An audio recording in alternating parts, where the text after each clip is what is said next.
Kadapa steel కోసం తన వంతు కేంద్రంలో పోరాటం చేస్తానని అనకాపల్లి ఎంపీ సీఎం రమేష్ అన్నారు. ఎంపీగా గెలిచిన తర్వాత మొదటిసారి ఆయన సొంత జిల్లాకు వచ్చారు. కడప ఎయిర్పోర్టు నుంచి భారీ ర్యాలీగా ఆయన సొంతూరు కడప వెంకటేశ్వర స్వామి ఆలయంతో పాటు పెద్ద దర్గాను దర్శించుకున్నారు. ఈ సందర్భంగా ఆయన మీడియాతో మాట్లాడుతూ తాను అనకాపల్లి ఎంపీగా పోటీ చేయాలని నిర్ణయించుకున్నప్పుడు కడప నుంచి వచ్చి ఇక్కడ ఎలా గెలుస్తారని కొంతమంది తనతో అన్నారన్నారు. కానీ మంచివారికి ఎక్కడైనా ప్రజలు అండగా ఉంటారని అనకాపల్లి ప్రజలు నిరూపించారన్నారు. దాదాపు 4 నెలలుగా ఈ ఎలక్షన్తో కడప రాలేకపోయినాను. అనకాపల్లి పార్లమెంటు లోక్సభ సభ్యునిగా కడపకు రావడం, ఈరోజు కడపలో శ్రేయోభిలాషులు, అభిమానులు, బంధువులు, మిత్రులు, స్నేహితులు, జనసేన, తెలుగుదేశం, భారతీయ జనతా పార్టీ నాయకులు, కార్యకర్తలు అందరూ వచ్చి ఘనంగా స్వాగతం పలకడం, అలాగే మొదట గడప దేవుని గడప వెంకటేశ్వర స్వామిని దర్శించుకొని, అలాగే ముందు నుంచి కూడా ఎప్పుడు కడపలో ఏ కార్యక్రమం ఉన్నా కూడా గడపకు దర్గా రావడం, ఇక్కడ దర్గా ఆశీర్వాదం తీసుకోవడం ఆనవాయితీ. దాంట్లో భాగంగా ఇక్కడ రావడం జరిగింది. అలాగే ఈ జిల్లా నుంచి మన సుధాకర్ యాదవ్ కుమారుడు మహేష్ కూడా అక్కడికి వస్తే గెలిచారు. అంటే కడపలో మంచి వారు ఉన్నారు. అలాగే నా సొంత జిల్లా నుంచి ఇక్కడ ఏ సమస్యలు ఉన్నా కానీ నాయకులు అందుబాటులో ఉంటాను. అక్కడ సమయము, ఇక్కడ సమయము రెండు కూడా, ఇక్కడ ఉండే సమస్యలు, అక్కడ ఉండే సమస్యలు రెండు కూడా నా సొంత సమస్యల మాదిరి తీసుకుంటాను. అనకాపల్లి వెళ్ళాను, అక్కడి నుంచి లోక్సభ మెంబర్గా అయినా కూడా కడప జిల్లాలో కూడా తప్పకుండా నాయకుల్ని కలవడం, అలాగే ఇక్కడ సమస్యలను ప్రభుత్వ దృష్టికి తీసుకెళ్లడం, ఇక్కడ మంచి పరిపాలన జరిగే విధంగా ఎలాంటి ఇబ్బందులు లేకుండా, ఎలాంటి దౌర్జన్యాలు లేకుండా మంచి పాలన ఈ కూటమి అందించే విధంగా ఏదైతే ఎలక్షన్లో చెప్పారో, మేనిఫెస్టోలో ఉందో అవన్నీ కూడా తప్పకుండా అమలయ్యే విధంగా, అలాగే ఇక్కడ దౌర్జన్యాలు లేకుండా, దోపిడీలు లేకుండా, అవినీతి లేకుండా ప్రభుత్వం చేస్తుందని చెప్పేసి తెలియజేస్తున్నా.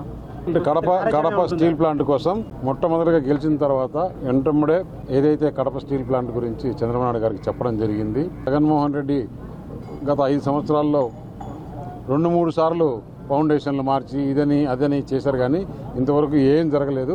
తప్పకుండా ఇప్పుడు యుద్ధ ప్రాతిపదిక పైన ఆ ప్లాంట్ తీసుకొని వచ్చేదానికి, ఎందుకంటే లాస్ట్లో ఎలక్షన్ల ముందు జరిగింది అది. అతను 5 సంవత్సరాల్లో అతను ఫౌండేషన్ వేస్తే నేను వెళ్ళి ఆ రోజు చెప్పేచ్చు జగన్మోహన్ రెడ్డికి, మీరు 2 సంవత్సరాలు అంటున్నారు, 3 సంవత్సరాలు తీసుకొని కంప్లీట్ చేయండి, మిమ్మల్ని వచ్చి సన్మానిస్తానని. 5 సంవత్సరాలైనా కూడా ఆ ఊసే లేదు, అక్కడ ఏం లేదు, స్థలం మార్చాడే తప్పితే ఇంకొకటి లేదు. తప్పకుండా ఏదైతే ఉండిందో చంద్రబాబు నాయుడు గారితో నేను నిన్న కూడా డిస్కస్ చేయడం జరిగింది అనకాపల్లిలో. ఆయన విశాఖపట్నం వచ్చాడు, దాని మీద త్వరగా తీసుకుని త్వరగా వచ్చేదానికోసం చేస్తాను.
లక్ష్మీ వెంకటరమణ స్వామినః సంపూర్ణనక్షర కృపాకటాక్ష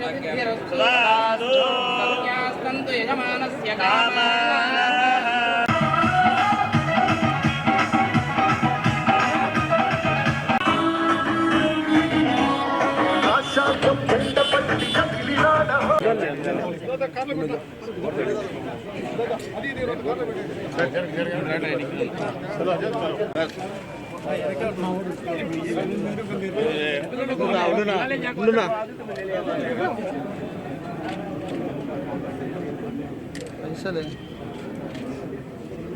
ఇక్కడ